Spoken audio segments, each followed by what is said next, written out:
West side. We don't have all that on the west side. I be wondering what part of the west side y'all live on. Because the west side I go to sometimes, even if I go to the local Popeyes, I'm looking around, I'm like, okay, I'm casing. Yeah, come on. Every side. Amen. Every side. Yeah. Okay. So, where am I from? So we're not talking about, your neighborhood. We're talking about creation. If you can find out where you come from, you can also find out your ability, your strength, and your potential. That's number 2. Number 3. Why am I here? This is the question of progress. Why do you exist? What did you come to earth to do? Did you just come to go to work, pay bills, die, as many people think? It has to be more than that. There has to be a purpose for your existence. Number 4, what can I do? What is my true ability? They say that the average human only uses 10% of their brain. No one knows your ability except the manufacturer. So never let anyone judge you based on their measurements or their taste. Isn't that something? Like that. Where am I going? Which is my destination? This is the question of destiny. No one was just born to die. We were born to fulfill an assignment. What are you looking for is right where you are all the time. You don't have to go to the U.S. or the Ukraine to be great. You can just be great where you are. Amen. Amen. Jeremiah, the 29th chapter, and verse 11 is going to be our point of reference in this teaching. For I know the plans I have for you, declares the Lord, plans to prosper you and not to harm you. Yes, Lord. Plans to give you hope. Yes. And a future. Yes, Lord. Plans to give you hope. Yes. And a future. I know we want to get out of here and go to glory. But there's some things that God has laid down for you to do that He needs you to complete before you get out of here. Yes. Okay. Right? Yes. And you have to get to the point where you know it. And if you don't know it, it's time to find out. We were not here for recreational purposes only. We are put here for an assignment. And most of the time, when we're dealing with that assignment, my sisters and brothers, it's not about us. It is about who we are going to be sowing into. Yes. It's about whose lives are going to change as a result of our obedience. Yes. But you got to know what God has for you. Yes. Now, I got up yesterday morning, getting in late Friday night.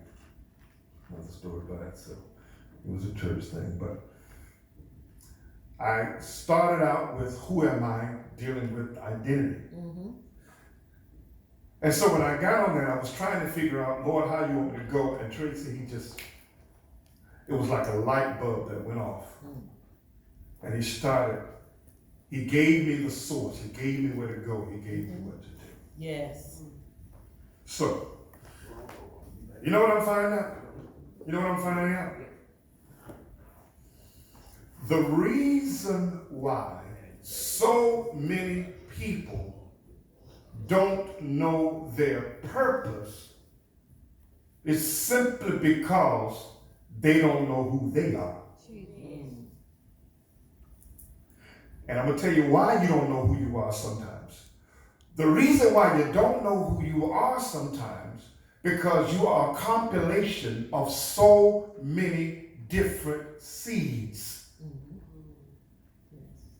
from so many different people, from so many different areas, Yes. until oftentimes it is a confusion. And when you're confused, you can't pinpoint one thing because so many things are being said to you unbeknownst to you at the same time. All right. Even down to the blood that is within you genetically that you've gotten from your parents. Some things you act out of based on what you were born with, that you were never told that a person did or lived. What I mean? My daughter told me one time, my oldest daughter, I didn't completely raise her in terms of within her life every day, but she was with me every summer and she was with me on occasions. And we had this conversation one day and she says, Dad, I don't understand why I like to shop and why I like to do this and why I like to do that.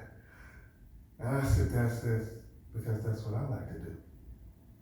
She said, but how is it that I like to do what you like to do and I have not been around you all my life, but I like to do it?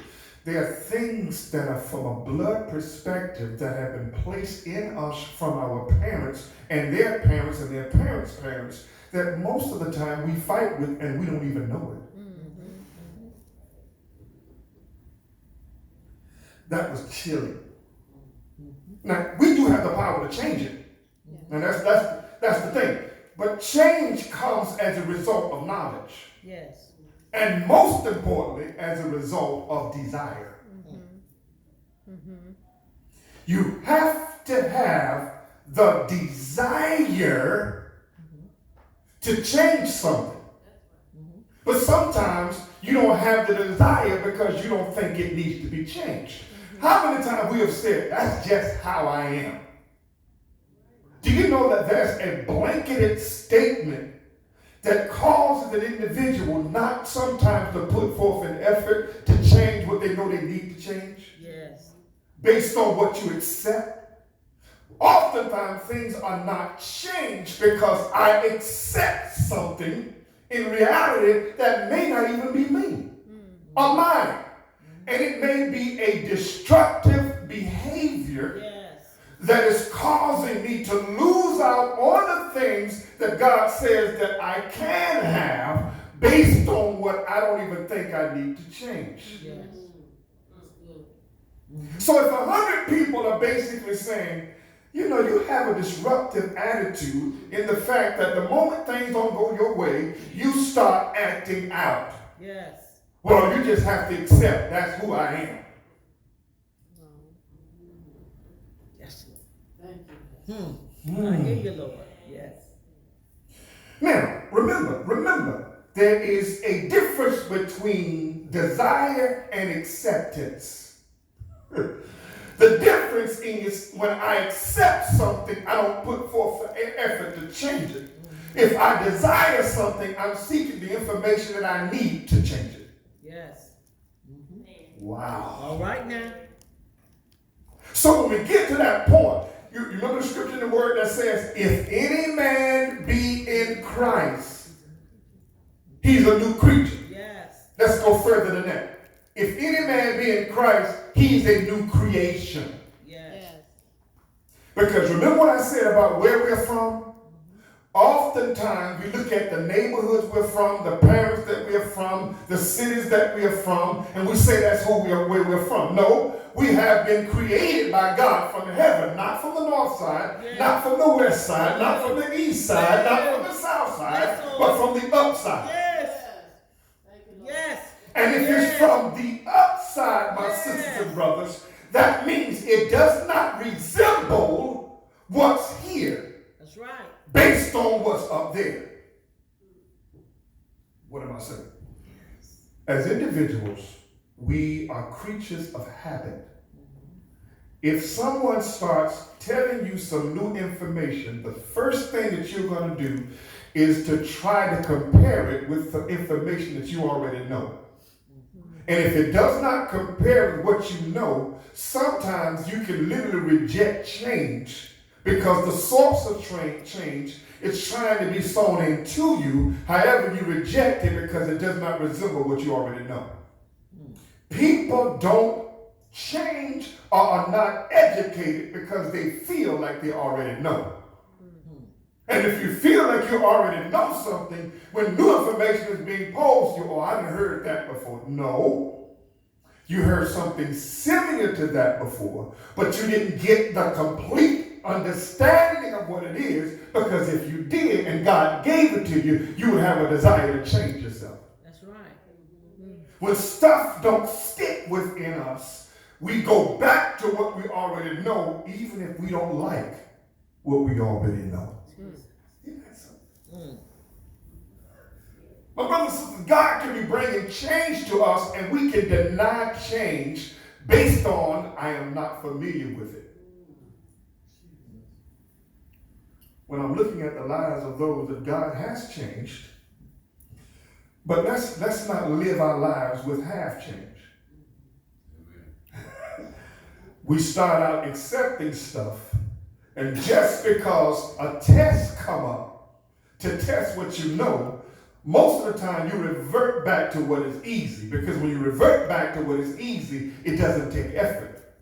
I just have to accept it and just keep walking in it. You know, I hated changing jobs because I knew that I had to now learn new information that I did not know. I said, well, I'm too old to learn. No, you're not too old to change. And so when I started learning it, it was not frightening. It was frustrating from the standpoint, because I came from a place that I was at for 8 years. I knew it like the back of my hand. But now I got to learn some new information because I'm in a new place. Get this. God constantly takes us to different levels. Every level that he takes you to from the beginning, it is uncomfortable. Yes, it is. That's right. It is uncomfortable because you have to learn this new level. Yes. And in order to learn this new level, you got to let go of the last level. Yes, that's right. Because if you don't let go of the last level, trying to learn the new level, when the new level gets frustrated, you go back to the old level.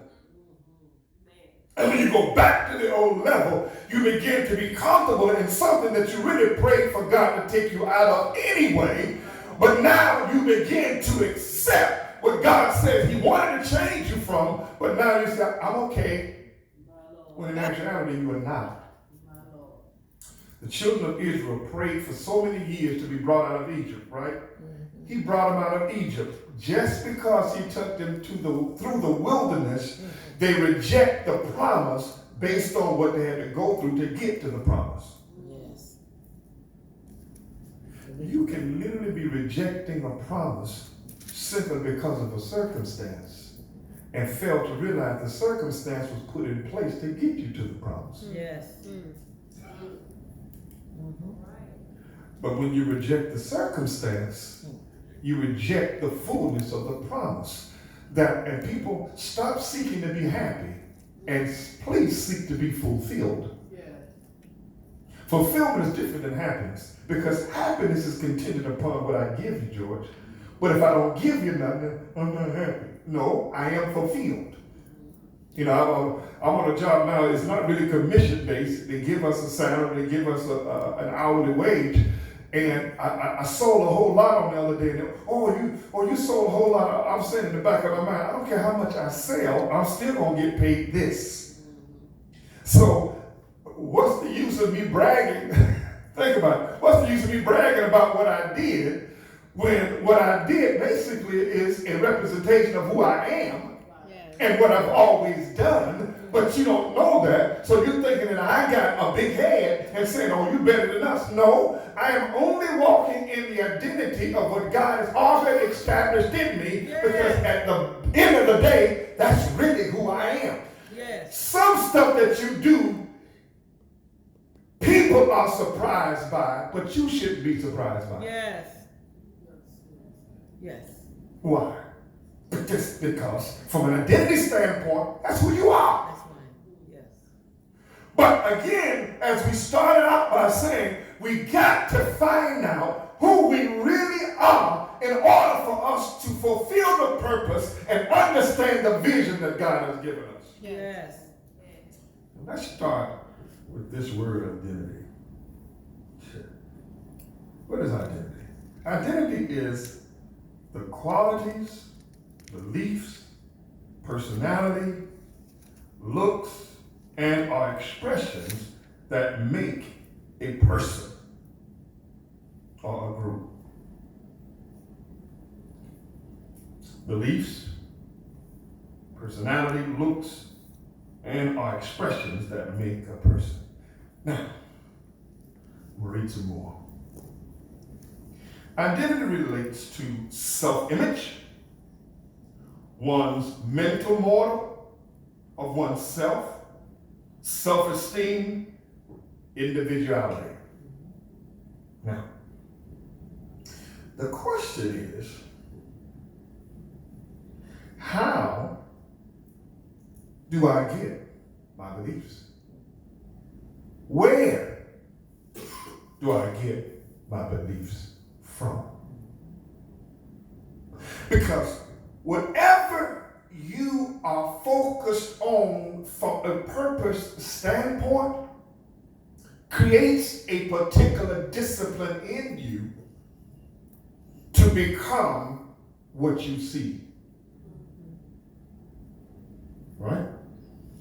That's going to be down to the stuff you take in, socially, media, right? It's going to be to friends you choose. What do you talk about mostly? What do you do in your spare time? And what you do in your spare time will represent really what you believe.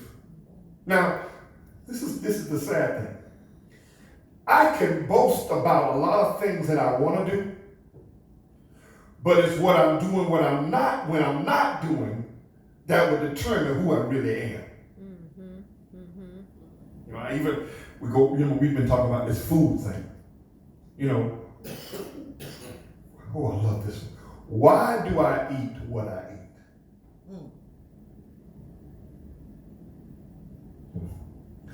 Is that fulfilling my purpose? Because what I eat determines how I think, or the freedom to think, or not to think.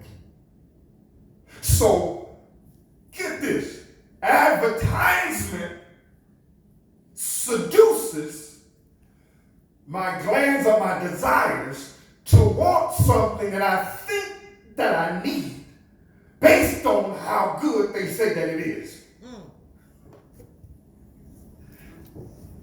You know, I bother my wife, she says, you don't eat grits? She says, I says, no. She says, but you don't eat my grits. I haven't eaten them yet. I've only made them. All I'm saying is this is my thing. I don't eat grits because they are not good. I don't eat grits because to me they're not good to me. You get what I'm saying? But her advertising, because she's my wife, now becomes a curiosity and a question to me, why don't I like her? Y'all get what I'm saying?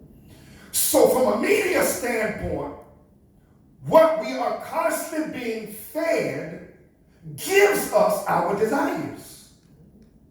And it is, all I'm saying, Rod, it is not an original thought that came from you.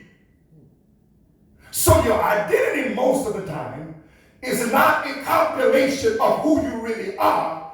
It is a compilation of many different people, many different places, many different things that saying, this is how you should be.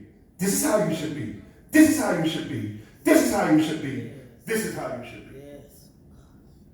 And it can be so confusing because it never points out what God wants from you or of you, but it all points out what somebody else wants of you.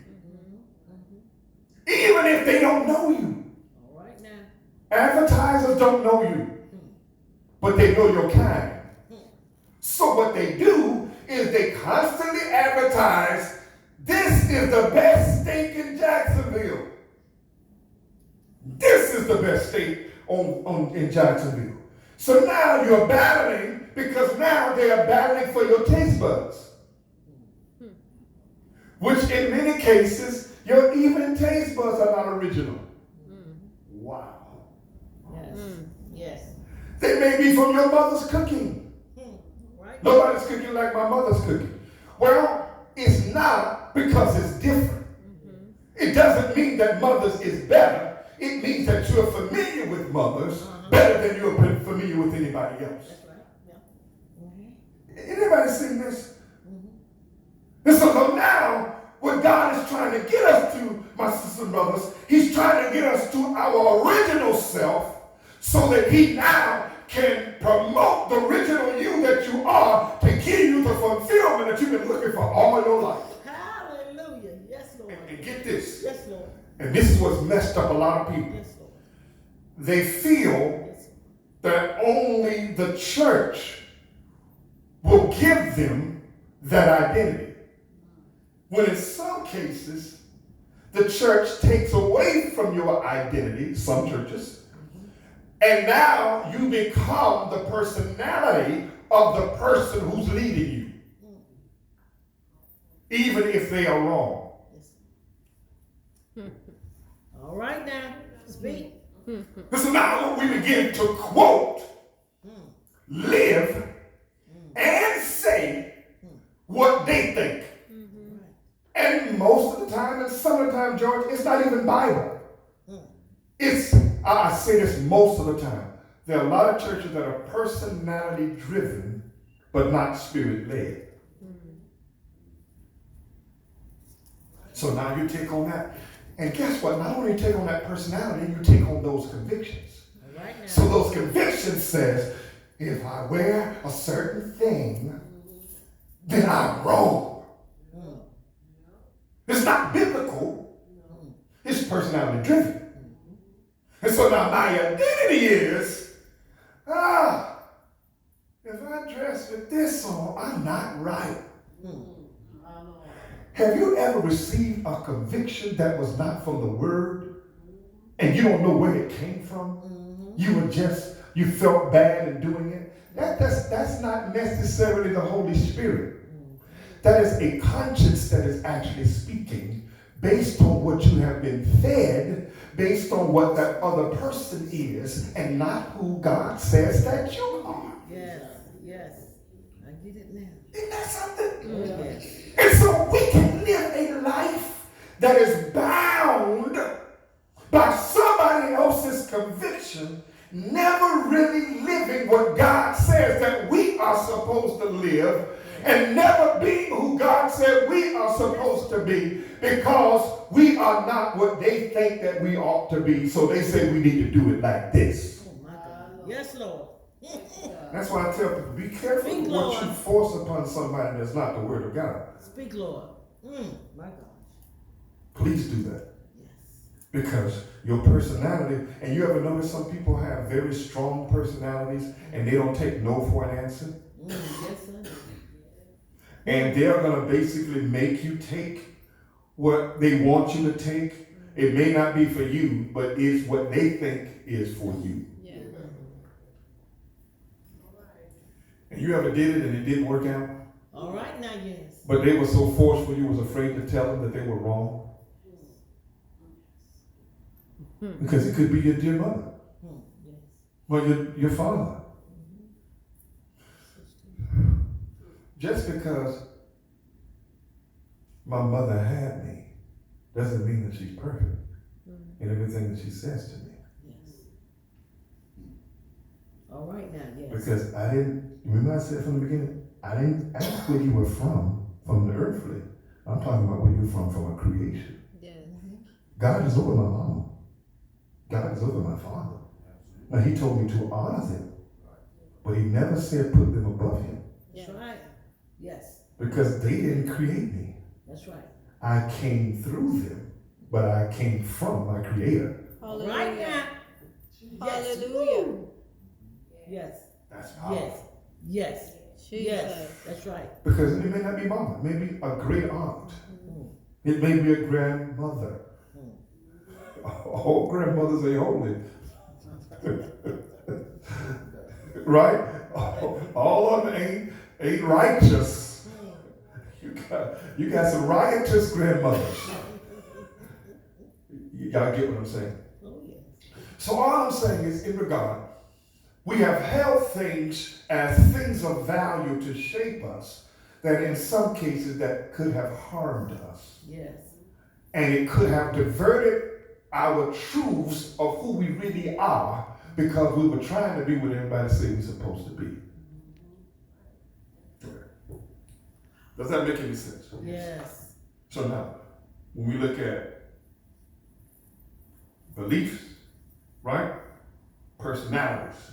We're talking about somebody else. Now look at, I read this too. I want you to listen to this. This is, and I'll explain this when I finish. A person's identity is defined as a totality of one's self-construal, in which how one construes oneself in the present expresses the continuity between how one construes oneself as one is in the past and how one construes himself as one aspires to be in the future. This allows for definitions of aspects of identity, such as one's ethnic identity is defined as that part of the totality of one's self-construal made up of those dimensions that express the continuity between one's construal of past ancestry and one's future aspirations in relation to ethnicity. Now, what that actually means, you'll say, well, Lord, that was a whole lot. What that actually means is basically when you construe something, you're seeing something in terms of an analogy of what it is and how it will end up. Right? How it is and how it will end up. Have you ever predetermined something before you got it? Mm-hmm. Doesn't mean it make any sense. Mm-hmm.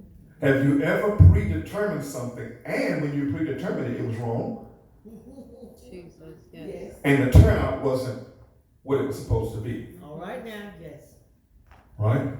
So the question is, when you did that, what actually happened in you? There was disappointment, right? Mm-hmm. Sometimes aggravated and frustrated Yes. because you didn't see what you thought that you were supposed to have seen. Mm-hmm. And I'm going to tell you why. This is good, right? Think about this. I'm going to tell you why. Sometimes we can desire something that's really not us, right? And it's disappointing because if it's not us, it won't be. Right. And if it won't be, then why are you beating yourself up over something that was not only will not be, but was not supposed to be? Right now. I needed that. Yes, I needed that. Yes. That's good stuff. Yes, Lord. It's almost like me saying, by faith, I'm going to get me a Rolls Royce. Right? My reality is, God can give me the money to get it. But the question is, why do I want it? And the reason why I want it is because advertisement tells me that this will make me look this way, so I want it. And now I'm saying, I'm believing God. I'm going to believe in God. I'm believing God because God said I can have what I say that I want. The problem with that is if the Creator made you, He knows what you really need. And He's not basing it upon what you want. He's basing it upon what you need in line with your purpose. Yes. And if it doesn't line up with your purpose, that is the wrong discipline. Does it make sense? Yes. So in other words, we put our energy in the wrong place trying to seek fulfillment for why we are here, when if it's not supposed to be, it's not going to happen. All right now. Yes. But when you become disappointed, my sisters and brothers, you not only take away the energy that you need to put in what you're supposed to have, you also now slow down on your purpose. Yes. And you become more confused in your purpose. Yes. Does that make any sense? Yes.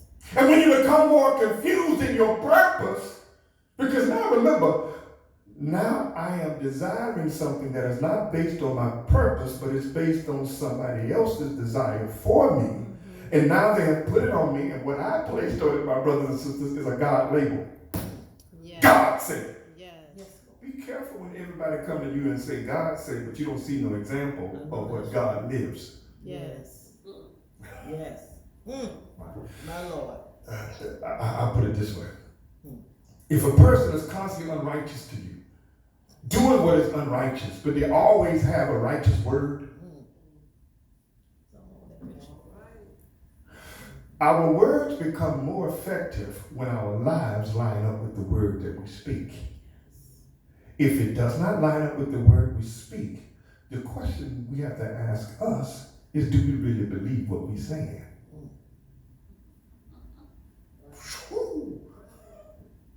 Because if you believe what you're saying, you will follow what you're saying.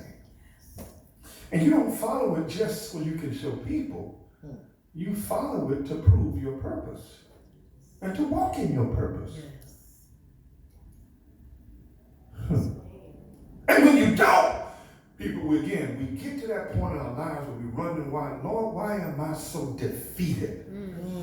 You are defeated because you are not disciplining yourself in your purpose. And the reason why you don't know your purpose, and the reason why you don't know your purpose, because you don't know who you are.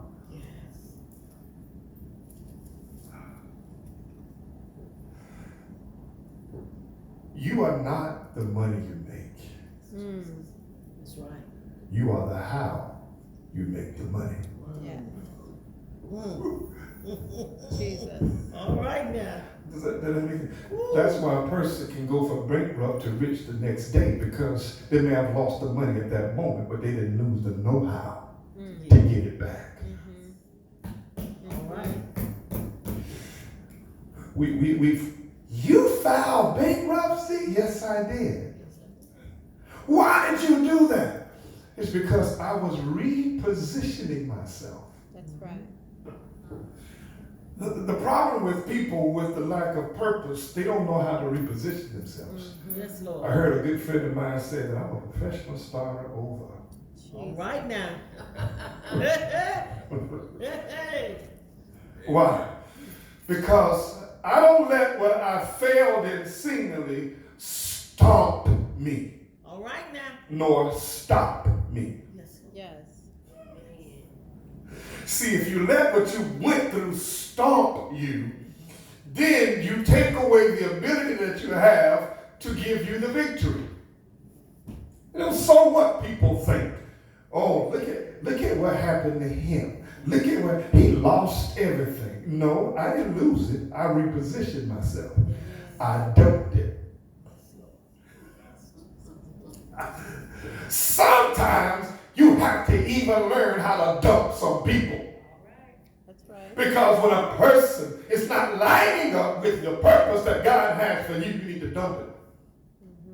Because it's not feeding in, it's taking from. Yes. Yes, Lord. I tell you, some people are going to be either one or two things in your life. They're going to be an asset or they're going to be a liability. That's right. Yes. And you say, well, why are you so hard on people? It's because the Bible said we wrestle not against flesh and blood, but against spiritual wickedness. But that does not mean that the enemy don't use flesh and blood. Yes. Yes. He uses flesh and blood to divert you. He uses flesh and blood so you won't pay attention to him. You will only pay attention to the flesh and blood. Because what we are fighting and what we're dealing with is spiritual. You do know that. Because when you're talking about your creation, when you're talking about why God made you, that's spiritual. That's not earthly and that's not natural. When you start fusing putting the two together, you become confused. And when you become confused, then that's what the enemy says, I got it. I have managed to get them away from their purpose. Now they are like a ship without a sail and an anchor. And wherever the wind blows, it's cool with them and they accept it. When you know your purpose, there's some things that you don't accept. Yesterday I was at work, and they told me when I started, Rod, that you on Saturdays, you will not work past 6 o'clock. I don't care what's going on, because you have to go home and prepare yourself for the sermon for the next day. Got it. So yesterday, it was busy and whatever. Oh, can you stay over? No, I can't. And what I did was I reminded them of the promise that they made me. And when they reminded, oh, you can go. Look at God. What am I saying? Sometimes we let somebody's strong desire take away the identity and the purposes that God has given us to complete our mission. We say we're being nice. Let me help you. Being Christianly does not mean that you don't know how to say no. Right now? Yes. Amen. Yes. And but sometimes people try to use that card, Millie. That card that basically said, if you were a Christian, you would do this. I am a believer, and I'm not doing that. Yes. Period. All right then. Now, this is what we have to learn how to get over. We have to learn how to get over the criticism of ignorance. If a person don't know your purpose, then they're gonna disrespect your words. Because their strong desire now becomes what they want for you, but not what your Creator has for you. So you got to learn how to say no. And I'm telling you, the biggest person you have to learn how to say no to is yourself. Amen. You have to be willing to go through the fire in order to be refined and defined at the same time. Fire burns off and purifies to see the authentic thing that is underneath all the rubbish. Yes, you ever heard of a diamond in the rough? Have you ever seen a diamond in the rough? See, we see diamonds all shine up. That's not how a diamond originally is. A diamond has to go through a process to get its clarity, to get its class, to get the 3 C's. It has to go through something. In order for you to find out who you are, you got to go through something. Right now. But you also have to define what it is that is trying to distract you and the two of you. Yes. And you don't know that sometimes if you are not taught that.